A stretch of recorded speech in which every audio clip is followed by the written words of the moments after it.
Hello, xin chào các bạn đã quay trở lại với review 5 phút. Ở cuối tập trước, trong lúc Triệu Đình Phong đang chém gió với mấy đệ tử Thiên Lam Tông thì Linh Giao đã xuất hiện chấn chỉnh lại cái tật xấu này của hắn. Trong lúc đó thì Lăng Thanh Thủ cũng đã đưa điểm tâm đến, nếu là bình thường không một ai dám ăn thử đồ ăn của nàng. Về mặt thiên phú tu luyện, cô nàng này có chút thành tựu, nhưng khả năng nữ công gia tránh thì phải nói là dở tệ. Thế nhưng bất ngờ là Linh Giao lại ăn hết chỗ điểm tâm mà nàng đã làm, không chỉ thế còn ăn rất ngon miệng. Trước đây ở Thiên Kiếm Thánh Địa, nàng chưa từng được ăn qua mỹ vị nhân gian, cái mà Thánh Địa cho nàng ăn vẫn luôn là đan dược và yêu đan. Khó trách hiện tại khi mới chỉ được ăn món dở nhất tông môn, nàng đã cảm thấy trong lòng bỗng dưng ấm áp như thế. Từ Dương cũng đã đợi nàng ở đại sảnh, từ việc hắn không trói buộc nàng, Linh Giao biết vị lão tổ này cũng không có ý xấu. Lúc này, Từ Dương đề nghị muốn hợp tác với cô vì linh hồn của nàng rất đặc thù, có thể nói là linh hồn vô cùng tinh thuần, rất thích hợp với đồ đệ hắn. Cho nên Từ Dương muốn mượn mệnh nguyên của Linh Giao giúp mình trở thành vật dẫn trong quá trình hồi sinh Bạch Liên Tuyết. Dĩ nhiên, cái mà nàng nhận được cũng không hề tầm thường. Nếu muốn, nàng có thể ở lại tông môn, được hắn truyền thụ cho công pháp hoàn chỉnh nhất mạch của Thiên Kiếm. Cái mà Thánh Địa dạy cho nàng bất quá chỉ là một phần kiếm ý mà thôi. Cũng tại đây, Từ Dương nói cho Linh Giao biết một sự thật khiến nàng như sụp đổ. Nhìn nữ tử đang đứng trước mặt mình, hắn nghiêm nghị nói: ở trong sư môn ngươi, những lão gia hỏa cao cao tại thượng được ngươi kính ngưỡng sùng bái, từ đầu đến cuối đều chưa từng chân chính tín nhiệm ngươi. Ta không biết quá khứ của ngươi, nhưng ta luôn cảm thấy thân thể bối cảnh của ngươi căn bản không đơn giản như bề ngoài, thậm chí ở trong tông môn của ngươi đang ẩn giấu bí mật trọng đại với ngươi. Năng lực quan sát và trực giác của Từ Dương cho tới bây giờ đều tương đối chuẩn xác. Trước đó, trong vòng 7 ngày hắn tiêu diệt hơn 10 tông môn truyền thừa ở Bắc Hoang, cũng có hiểu biết nhất định về các thế lực lớn của Bắc Hoang. Thiên Kiếm Thánh Địa là chỗ dựa vững chắc chân chính của Bắc Hoang, Từ Dương cũng nắm giữ không ít tư liệu liên quan đến nhất mạch này.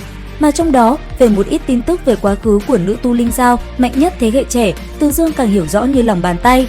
7 tuổi lên núi, vừa mới nhập môn liền trực tiếp được khâm định làm đệ tử quan môn, bên ngoài thì tỏ ra cao thượng như thế, thật ra những lão đầu kia chỉ coi nàng như công cụ. Ngay cả nhu cầu ăn uống thiết yếu nhất của con người cũng không có, nhìn xem cái mà bọn họ cho nàng ăn có khác gì thức ăn cho gia súc gia cầm cơ chứ.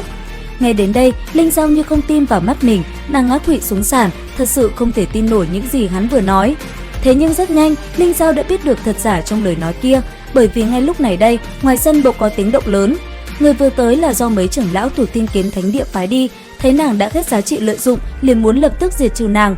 Bởi vậy, không lâu sau, một cuộc chiến đã liền diễn ra. Mấy tên kia lập tức bày trận, tên tóc xanh đứng ở chính giữa, đồng thời hấp thu kiếm lực thuần dương của những người chung quanh. Rất nhanh, một đạo kiếm quang khủng bố đánh xuống, tản ra sát khí lạnh lẽo thấu xương. Không thể nghi ngờ, đạo kiếm khí này đã đạt tới trình độ chỉ có cao thủ nguyên thần cảnh mới có thể khống chế.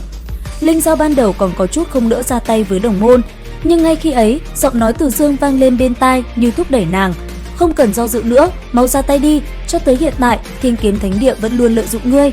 Sau này ta sẽ cho ngươi một cuộc sống mới, Thiên Lam Tông sẽ là nhà của ngươi. Mà lúc này, lấy mạng những kẻ mang sát ý với ngươi chính là cách ngươi mở ra một con đường mới cho cuộc đời của mình.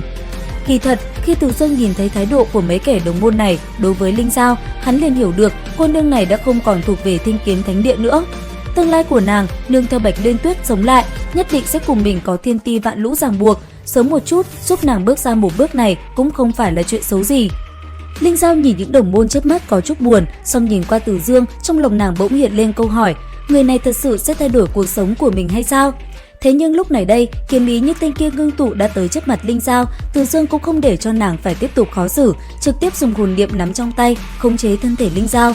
Có lực lượng phong hồn chú ấn lúc trước, Linh Giao căn bản không cách nào ngỗ nghịch ý tứ của Từ Dương, liền cầm kiếm xông về phía những người này. Đến đây thì cũng hết tập 43 luyện khí 10 vạn năm. Xin chào và hẹn gặp lại các bạn ở những video tiếp theo.